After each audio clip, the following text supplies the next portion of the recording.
Salipun Bapa taten menapa?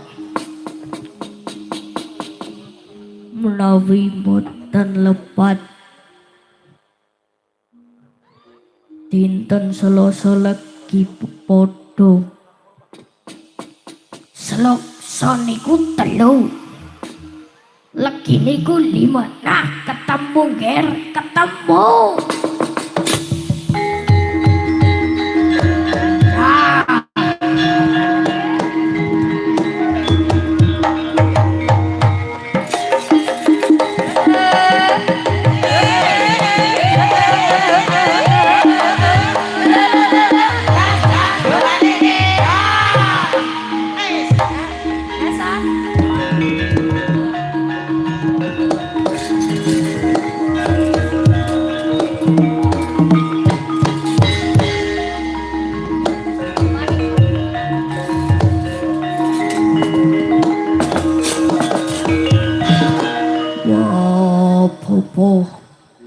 Sapa sing nyolong pusaka Bawadaksa detening Werkudara? Sabar Werkudara, sabar. Sinten Bapa? Matur Bapa. Menawi diitung kalian anggasa Jawa ana caraka Selasa legi niku 3. Ditambah 5 niku 8. Lajeng kados pundi Bapa? Monggo dipunetung ana caraka Danasawala. Nah, ketemu.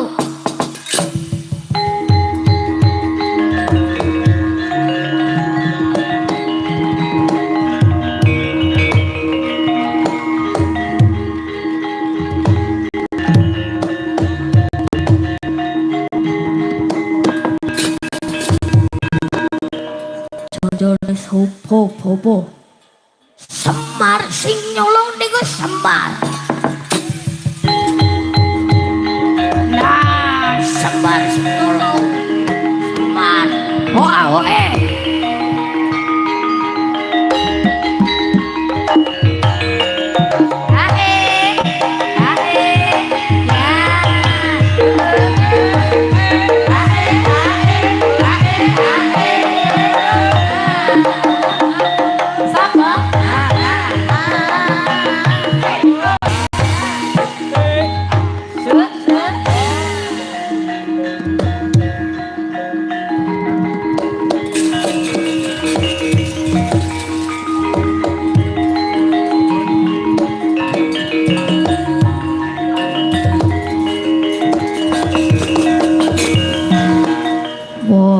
Jebule Semar sing maling. Bener Werkudara, Semar sing nyolong pusaka Ngamarta. Ana nyono babar pindha jebule Kakang Semar sing dusta Bapa pusaka Ngamarta. Nuwun sewu. Pangapunten Paman Durna.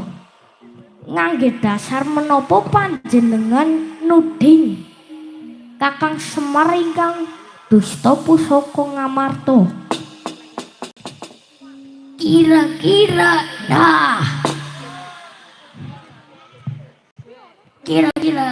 tapi nek Pendeta Durna nek kira-kira mesti temenan pas geleme tapi geleme tuk pas ke pasange 3 metune 2 lah apes